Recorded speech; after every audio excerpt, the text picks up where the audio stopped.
Okay, today I'm going to review a Bluetooth speaker, and since we all know what they do, I think we can just skip the intro and jump right in. So, here it is, the Sony SRS-XB40, where XB stands for extra bass. But before I'm going into the actual sound, let's get around and see what we get. Here we have the extra bass button. If you long press that one, you can enable and disable some lighting effects, which I will show you later on.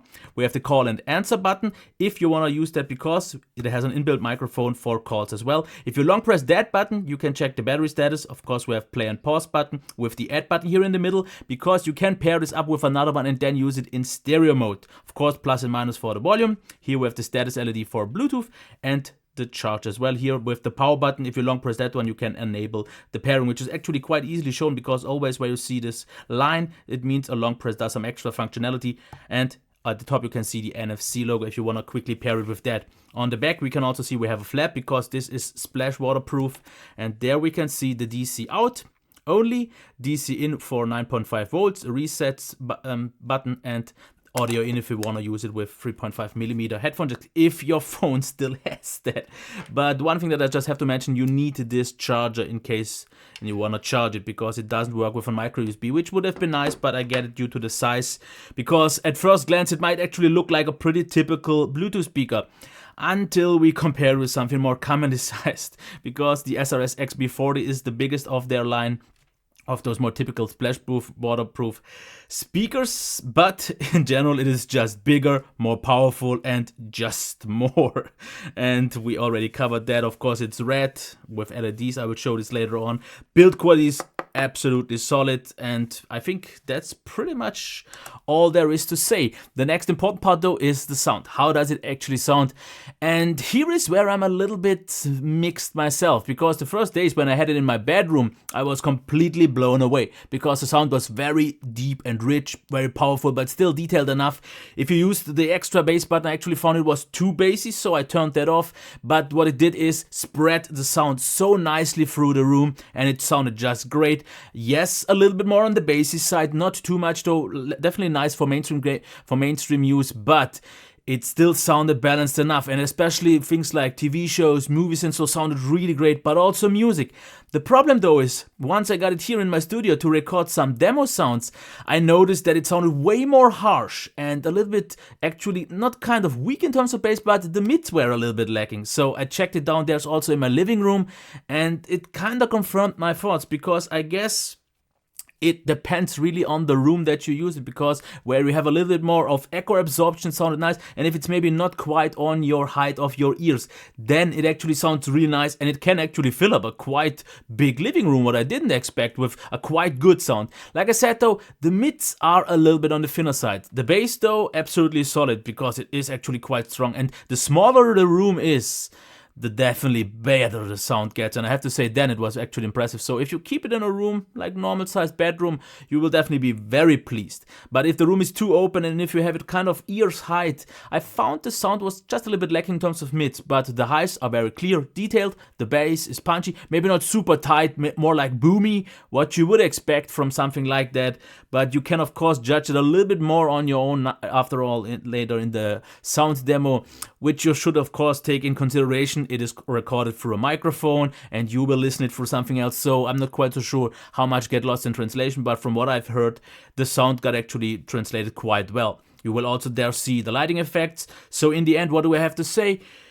Yeah, $200 are quite a lot, I would say. The battery life though is really great, because you can expect about 20 hours depending on how loud you use it, because you can use this very loud. And in normal use, I would say I used it maybe like at best at 50%, which was quite loud. But even upstairs here, 80% was definitely filling the room. Just keep in mind that it depends on the room. So in some rooms it could sound really great, but in a more echoey room, yeah, but this is something to keep in mind, and that's why I will from now on test every Bluetooth speaker in all of my rooms, just to get a better feel for it, because yeah, like I said, it sounded way better in my bedroom, which is just way smaller with a lot of absorption due to the mattress and so on. But yeah, battery life is great, the sound is definitely very nicely balanced, definitely on the boomy side. If you want extra bass, you will definitely get that, up to the point where it could be a little bit too much though. The mids though are a little bit on the thinner side.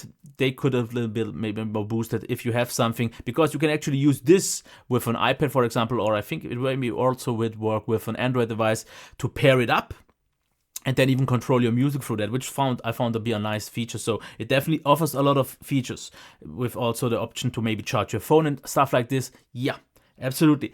But the price of 200. If you now, for example, take something as a Bose SoundLink Mini in consideration, which is like this big, you definitely get way more here. But I also have to say, since I've reviewed the Sony SRS-XB40, which cost maybe just about $80, you there get just the better value. Here you get way more sound out of it, and I will just still have to try the XB30 just to see how big the difference is. I will get that in a few weeks as well, and then I can tell you more. But as is for right now, if you compare it for the price, what you usually pay for a Bluetooth speaker, it is in line and it is worth it. But do you need it that much? Because you pay definitely noticeably less for something that doesn't maybe sound all that much weaker. Just maybe not as loud, not as big, not as full.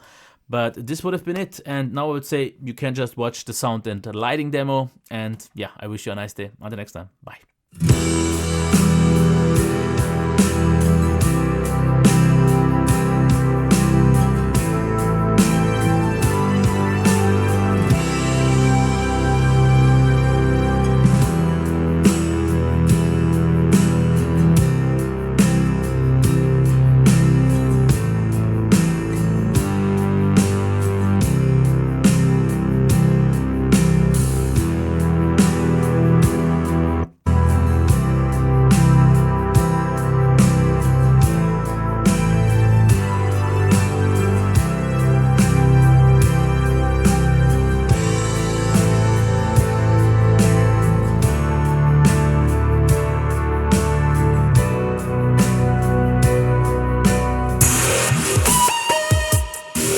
Thank